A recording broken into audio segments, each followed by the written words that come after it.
विनेश, श्रीमती विनेश, विनेश जी अपना प्रश्न question number 29। जी मंत्री जी, बैठ जाओ मंत्री जी, बैठ।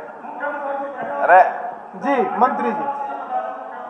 नहीं श्रीमान और प्रस्ताव व्यवहार्य नहीं है। 3 प्रश्न 3 भाग में एक क्वेश्चन है, मैंने तीनों का जवाब दिया।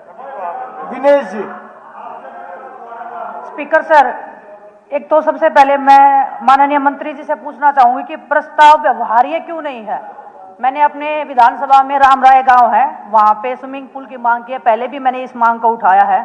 सर वहां पे 250 से 300 बच्चे डेली ट्रेनिंग करते हैं और 250 से 300 बच्चे आज भी गवर्नमेंट और प्राइवेट सेक्टर में जॉब करके एक सक्षम अपना जीवन व्यतीत कर रहे हैं। और सर बच्चे जो स्विमिंग करते हैं वो तालाब में करते हैं। मैं एक खिलाड़ी हूं, यहाँ पे खड़ी हूं, आप मंत्री जी मेरे साथ में चलेंगे। उस तालाब में अगर वो एक बार उस तालाब को क्रॉस कर देंगे और उसके बाद में वो हॉस्पिटल में एडमिट नहीं होंगे तो मैं सर इस सदन को छोड़ के यहाँ से चली जाऊंगी। बच्चों को एलर्जी हो रही है सर, और एक विधानसभा में अगर 2, 4, 5 गांवों के बच्चे इकट्ठे हो गए, 250 से 300 बच्चे अगर इंटरनेशनल लेवल पे और नेशनल लेवल पे मेडल लेके आ रहे हैं तो वहां पे स्विमिंग पूल नहीं बनना।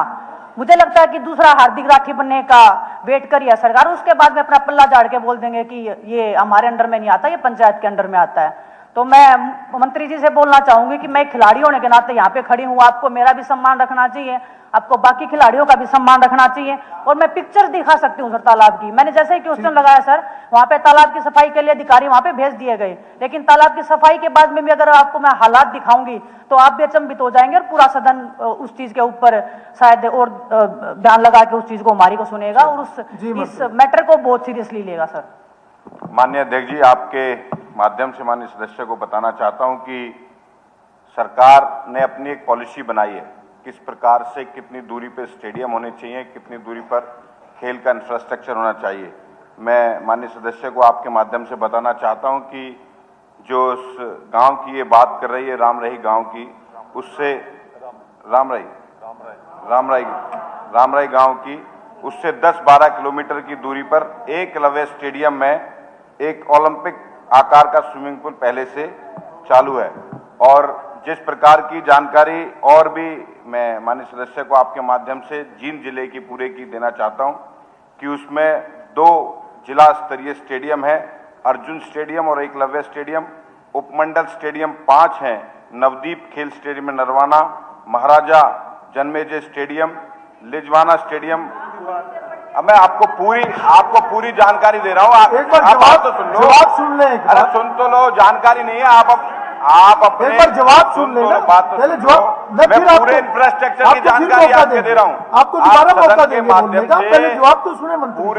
पूरे प्रदेश को, आपके जिले की, आपके लोगों को भी पता होनी चाहिए कि कहां पे खेल स्टेडियम है, वहां पे जाके भी प्रैक्टिस की जा सकती है। अरे रुक जा भाई। लिजवाना स्टेडियम और राजीव गांधी 8 खेल स्टेडियम और मिनी ग्रामीण स्टेडियम 8 चल रहे हैं। 83 खेल नर्सरियां वहां पर चल रही हैं और एक रिहायशी खेल स्टेडियम भी वहां पर चल रहा है, एकेडमी चल रही है। और मैंने बताया कि खेल जो स्विमिंग पूल की बात है वो एकलव्य स्टेडियम में जो 10 से 12 किलोमीटर की दूरी पर है, उस गांव से, वहां पर एक ओलंपिक लेवल का खेल स्टेडियम चल रहा है। बताती हूँ, एकलव्य स्टेडियम की मैं आपको हकीकत बताती हूँ। वहां पे प्राइवेट किसी को कॉन्ट्रैक्ट करके दिया हुआ है। जब बच्चे वहां पे स्विमिंग के लिए जाते हैं उनसे फीस मांगी जाती है या उनको बोलते हैं कि आपका यहाँ पे अलाउड नहीं है। जो वहां पे पैसे देते हैं उन बच्चों को अलाउड करते हैं। मैंने भी बहुत बार उनसे कॉन्टैक्ट करने की कोशिश की। मैंने रिक्वेस्ट किया कि 15-20 बच्चे जो इंटरनेशनल लेवल पे रिप्रेजेंट करते हैं, कम से कम उनको ट्रेनिंग का आप मौका दीजिए। एक भी बच्चे का वहां पे एकलव्य स्टेडियम में एंट्री नहीं होता है सर। वो प्राइवेट लोगों को उनको कॉन्ट्रैक्ट दिया हुआ, वो अपना पैसा जो उन्होंने सरकार को दिया है कॉन्ट्रैक्ट लेने के लिए, वो पैसा पूरा करने के लिए वो जो पैसे देते हैं उनको स्विमिंग करवाते हैं सर। तो जो बच्चे जो रिजल्ट्स दे रहे हैं 250-300 बच्चे, उनको ट्रेनिंग के लिए नहीं मिल रहा है सर। मैं बता रही हूँ कि सर्दी का मौसम है, आप चलो पानी में हाथ लगाते हुए नल के अंदर भी हम लोग गर्म पानी तलाशते हैं और वो बच्चे तालाब में कर रहे हैं। मैं वहां पे गई थी सर, जो माएँ हैं वो रोने लगी मेरे सामने कि बेटी तू कुछ कर। ये हालात है आज के दिन प्रदेश के बच्चों के लिए व्यवस्था हो, पढ़ी लिखी बातें बोल रहे हैं आप मैदान में, तो आप मेरे साथ एकलव्य स्टेडियम में चलिए सर। हो सकता है अब कोई प्रस्ताव आएगा तो इन्होंने बताया, उसकी जानकारी लेके रखेंगे। हाँ ठीक है, अरे वो चर्चा कर रहे हैं। व्यवहारिक नहीं है, जो व्यवहारिक नहीं है, अरे बात तो सुन लो, जो व्यवहारिक नहीं है जो पॉलिसी के अकॉर्डिंग है। आप चर्चा जो- करें विनेश जी, उन्होंने कहा है कोई प्रस्ताव आप लाए, कुछ सिलेक्टेड बच्चों के लिए प्रस्ताव लाएं ताकि उनके लिए जो व्यवस्था की जा व्यवहारिक सके। था वो जवाब मैंने दिया। हाँ। लेकिन आप करेंगे तो उस पर एक बार विचार करेंगे, और जो आप कह रही हैं कि किस प्रकार की जो फीस ली जाती है, अगर उसकी बात करेंगे उसकी जांच करेंगे। अगर कोई ऐसी बात है तो उस पर तेजपाल कार्रवाई तंवर, करेंगे। तेजपाल तंवर। पर्सन संख्या 30 जी। जी मंत्री जी।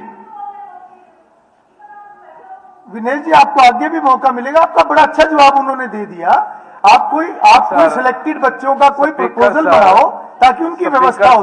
बताओ क्या कहना चाहते हो, बताओ कुछ। सर, मंत्री और आप जी से मैं अगर- कमेटियों में भी मंत्री जी से अगर मैं फोन पे बात करने की कोशिश कमेटियों में भी करती हूँ, थोड़ा बात सा आप नहीं समय है। दिया करो। अगर मंत्री जी से मैं कांटेक्ट करने की कोशिश करती हूँ, मीटिंग मिलने की कोशिश करती हूँ अपने विधानसभा मंत्री जी, के समय ये मिलने का फिक्स समय करा नहीं लो। देते हैं। सदन में समय मैं फिक्स बोलने नहीं कराओ, दे रहा। उनको तो चाय भैया, पिलाओ, बताओ, बुलाओ। समय सोशल मीडिया के होगा माध्यम से आपके। मैं तो लगाता हूं जी, हजारों लोग मेरे से मिलते हैं, अगर ना हो तो देख लें। हजारों में मेरा नाम नहीं है, सर। बात हजारों तक में सुनो मेरा नाम पहले। नहीं है। 5 बार मेरी यहाँ के बात हुई है विधायिका जी यहाँ से। पे नहीं सर, मैं- यहाँ पे बात हुई, और आप आएंगे तो स्वागत है आपका, अभिनंदन सर, मैंने क्या 3-4 बार आज ही कांटेक्ट करने मिलेंगे, की कोई कोशिश आप आज ही उनको- मिलेंगे। आप उनका